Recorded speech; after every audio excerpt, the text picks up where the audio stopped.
Chapter 2. Mother didn't expect to have anything to do with the Christmas pageant except to make me and my little brother Charlie be in it. We didn't want to, and to make my father go and see it. He didn't want to. Every year he said the same thing. I've seen the Christmas pageant. You haven't seen this year's Christmas pageant, Mother would tell him. Charlie is a shepherd this year. Charlie was a shepherd last year. No. You go on and go. I'm just going to put on my bathrobe and sit by the fire and relax. There's never anything different about the Christmas pageant. There's something different this year, Mother said. What? Charlie is wearing your bathrobe. So that year my father went to see his bathrobe, he said. Actually, he went every year, but it was always a struggle, and Mother said that was her contribution to the Christmas pageant, getting my father to go to it. But then she got stuck with the whole thing when Mrs. George Armstrong fell and broke her leg. We knew about this as soon as it happened because Mrs. Armstrong only lived a block and a half away. We heard the siren and saw the ambulance and watched the policeman carry her out of the house on a stretcher. Call Mr. Armstrong at his work, she yelled at the policeman.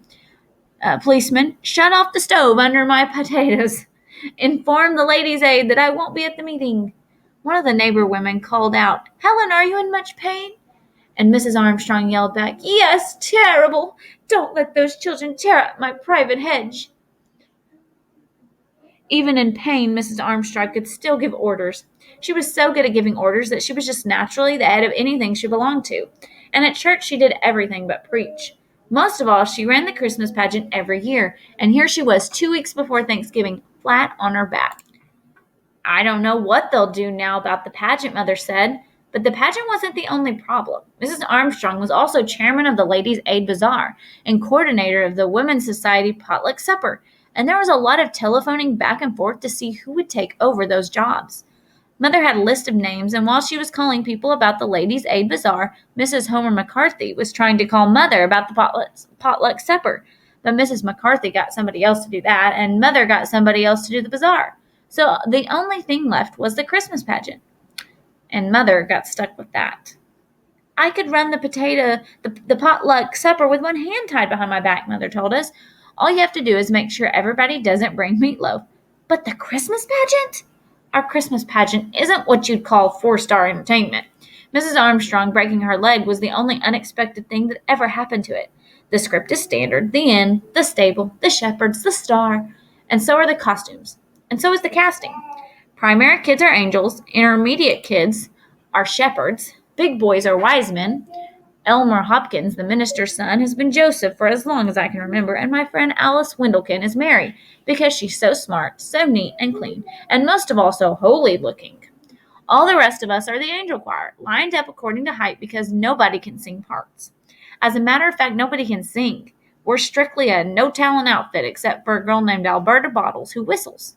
Last year, Alberta whistled What Child Is This for a change of pace, but nobody liked it, especially Mrs. Bottles, because Alberta put too much into it and ran out of air and passed out cold on the manger in the middle of the third verse. Aside from that, though, it's always just the Christmas story, year after year, with people shuffling around in bathrobes and bed sheets and sharp wings. Well, my father said, once Mother got put in charge of it, here's your big chance. Why don't you cancel the pageant and show movies? Movies of what, Mother said. I don't know. Fred Stamper has 5 big reels of Yellowstone National Park. What does Yellowstone National Park have to do with Christmas? Mother asked. I know a good movie, Charlie said. We had it at school. It shows a heart operation and 2 kids got sick. Never mind, Mother said. I guess you all think you're pretty funny, but the Christmas pageant is a tradition, and I don't plan to do anything different. Of course, nobody even thought about the Herdmans in connection with the Christmas pageant. Most of us spent all week in school being pounded and poked and pushed around by Herdmans, and we looked forward to Sunday as a real day of rest. Once a month, the whole Sunday school would go to church for the first 15 minutes of the service and do something special. Sing a song, or act out a parable, or recite Bible verses. Usually the little kids sang Jesus Loves Me, which was all they were up to.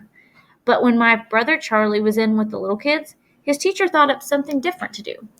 She had everybody write down on a piece of paper what they liked best about Sunday school, or draw a picture of what they liked best. And when we all got in the church, she stood up in front of the congregation and said, Today, some of our youngest boys and girls are going to tell you what Sunday school means to them. Betsy, what do you have on your paper? Betsy Cathcart stood up and said, What I like best about Sunday school is the good feeling I get when I go there. I don't think she wrote that down at all, but it sounded terrific, of course. One kid said he liked hearing all the Bible stories. Another kid said, I like learning songs about Jesus. 8 or 9 little kids stood up and said what they liked, and it was always something good about Jesus or God or cheerful friends or the nice teacher. Finally, the teacher said, I think we have time for one more. Charlie, what can you tell us about Sunday school? My little brother Charlie stood up, and he didn't even have to look at his piece of paper. What I like best about Sunday school, he said, is that there aren't any herdmans here. Well, the teacher should have stuck with Jesus loves me because everybody forgot all the nice churchy things the other kids said and just remembered what Charlie said about the herdmans. When we went to pick him up after school, his teacher told us, I'm sure there are many things that Charlie likes about Sunday school. Maybe he will tell you what some of them are. She smiled at all of us, but you could tell she was really mad. On the way home, I asked Charlie, what are some of the other things you like that she was talking about? He shrugged. I like all the other stuff, but she said to write down what we like best, and what I like best is no herdmans. Not a very Christian sentiment, my father said. Maybe not, but it's a very practical one, Mother told him. Last year, Charlie had spent the whole second grade being black and blue because he had to sit next to Leroy Herdman. In the end, it was Charlie's fault that the Herdmans showed up in church. For 3 days in a row, Leroy Herdman stole the dessert from Charlie's lunchbox, and finally Charlie just gave up trying to do anything about it. Oh, go on and take it, he said. I don't care. I get all the dessert I want in Sunday school. Leroy wanted to know more about that. What kind of dessert, he said. Chocolate cake, Charlie told him, and candy bars, and cookies, and Kool-Aid. We get refreshments all the time. All we want. You're a liar, Leroy said. Leroy was right. We got jelly beans at Easter and punch and cookies on Children's Day, and that was it. We get ice cream too, Charlie went on, and donuts and popcorn balls. Who gives it to you? Leroy wanted to know. The minister, Charlie said. He didn't know what else to say. Of course, that was the wrong thing to tell Herdmans if you wanted them to stay away. And sure enough, the very next Sunday, there they were, slouching into Sunday school, eyes peeled for the refreshments. Where do you get the cake? Ralph asked the Sunday school superintendent, and Mr. Grady said, Well, son, I don't know about any cake, but they're collecting the food packages out in the kitchen. What he meant was the canned stuff we brought in every year as a Thanksgiving present for the orphans' home.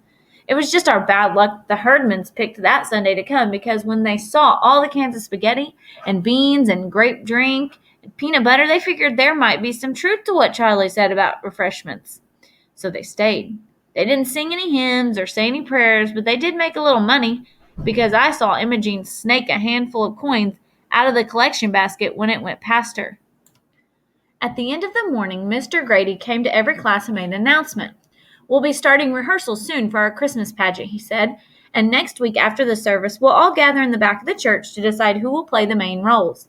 But of course, we want every boy and girl in our Sunday school to take part in the pageant, so be sure your parents know that you'll be staying a little later next Sunday. Mr. Grady made the same speech every year, so he didn't get any wild applause. Besides, as I said, we all knew what part we were going to play anyway. Alice Wendlekin must have been a little bit worried, though, because she turned around at me with this sticky smile on her face and said, I hope you're going to be in the angel choir again. You're so good in the angel choir. What she meant was, I hope you won't get to be Mary just because your mother's running the pageant. She didn't have to worry. I didn't want to be Mary. I didn't want to be in the angel choir either, but everybody had to be something. All of a sudden, Imogene Herdman dug me in the ribs with her elbow. She has the sharpest elbows of anybody I ever knew. What's the pageant? She said. It's a play, I said, and for the first time that day, except when she saw the collection basket, Imogene looked interested. All the Herdmans are big moviegoers, though they never pay their own way. One or two of them start a fight at the box office of the theater while the others slip in. They get their popcorn the same way, and then they spread out all over the place so the manager can never find them all before the picture's over. What's the play about? Imogene asked. It's about Jesus, I said. Everything here is, she muttered. So I figured Imogene didn't care much about the Christmas pageant. But I was wrong.